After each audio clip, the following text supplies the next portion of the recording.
Há um pouco menos de um mês rolou o Coachella lá nos Estados Unidos. E no meio de tantos artistas e toda a parada meio esquisita que o Coachella é, uma coisa chamou a atenção não só minha, mas de várias outras pessoas, que foi a performance do Nine Inch Nails. O Nine Inch Nails é uma colaboração especial da banda de eletrometal industrial Nine Inch Nails com o DJ Boys Noize, que até o momento durou apenas pela performance no Coachella com acompanhamento de um álbum de estúdio, e que foi a coisa mais da hora da história da humanidade. O show foi recebido com uma chuva de elogios e não é à toa, porque foi absurdo, de lendário, grandioso, único e mais um milhão de coisas. Enquanto eu tava vendo o show acontecer, ou pelo menos as poucas partes dele que tem no YouTube, eu só pensava, mano, que época maravilhosa que a gente tá vivendo pra música. Eu acho que apesar de tudo e todos os ataques que estão rolando à criatividade, nós estamos vivendo um período muito bom no geral, em que muitos artistas estão redefinindo o que pode e o que não pode ser feito nos mais diversos gêneros. Muita gente gosta, muita gente não gosta,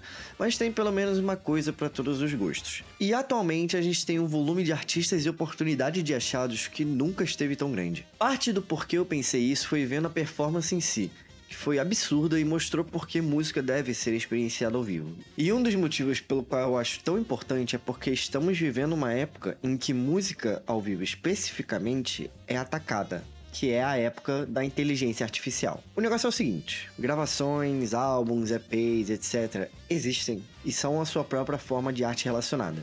Mas em 90% dos casos, a forma definitiva de composições são como elas são tocadas ao vivo. A experiência de ver algo ao vivo se sobressai à gravação na maioria das vezes. E isso se dá muito pelo fato de que a composição nunca está realmente finalizada. Muitas vezes ao vivo existem improvisos, às vezes versões específicas que não têm uma gravação, covers, releituras ou até músicas antigas que recebem uma roupagem nova. O Arctic Monkeys inclusive fez isso há um tempinho quando eles ainda faziam shows com uma música antiga dele chamada Brian Storm, em que eles desaceleraram algumas partes e ficou com um efeito muito maneiro. Isso é uma nova parte da composição da música em si.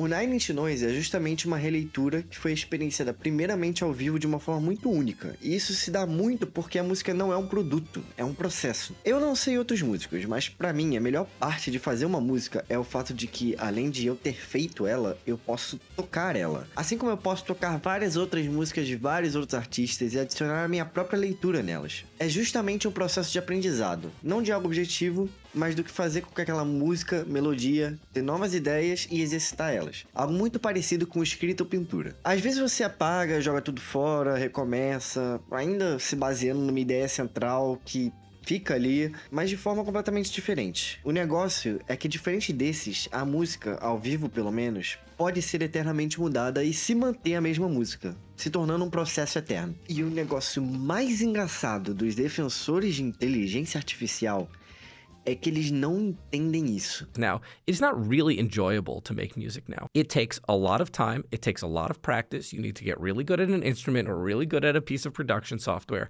I think the majority of people don't enjoy the majority of the time they spend making music. Do you not think that's like running? It is hard to run. It is painful to run. You don't particularly enjoy it, but you love running. And you get good at it, and you get better at it, and you speak to the runners, and they love running. Most people drop out of that pursuit. Because it was hard.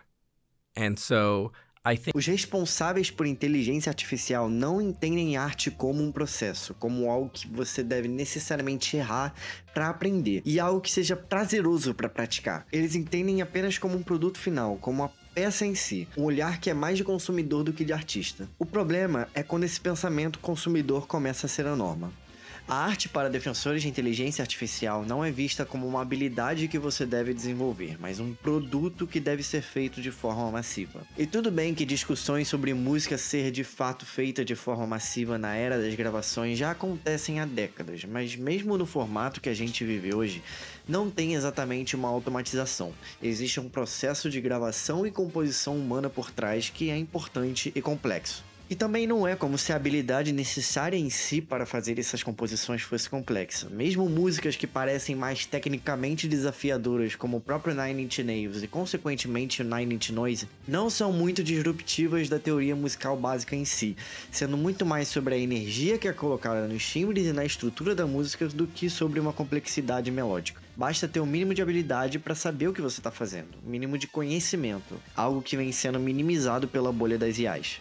Esses processos prazerosos de fazer jam com amigos, de improvisar, de mudar detalhes na hora, são exatamente o que separam uma arte verdadeira de um computador. Porque uma inteligência artificial só funciona com repetições de padrões. Ela vai tentar improvisar, ela não vai conseguir. E é aqui que entra shows ao vivo, como uma forma de autenticidade. Porque querendo ou não, uma IA não consegue reproduzir uma performance ao vivo. Ela pode até tentar, mas sempre vai faltar momentos especiais que fogem do padrão. Talvez seja por isso que as pessoas estejam procurando experiências musicais mais autênticas e analógicas do que digitais, experiências que fogem do padrão, como o Engine de Potane, que estourou por fazer algo diferente, o Geezy, que é uma tentativa de retorno ao rock das antigas, ou a Charli XCX Slater, que tentam de certa forma redefinir parâmetros plásticos do pop atual. O próprio jazz é um gênero que vem tendo um renascimento nos últimos anos e talvez cresça ainda mais justamente por causa da sua imprevisibilidade. Talvez o gênero mais vivo e refletivo de uma performance que existe e que não pode ser colocado em certos padrões. E aí entra o próprio Nine Inch Noise, com um show ao vivo de pura brutalidade e música que quebra paradigmas. As pessoas querem autenticidade e os shows ao vivo podem dar isso a elas, e talvez seja isso que salve o mundo das máquinas.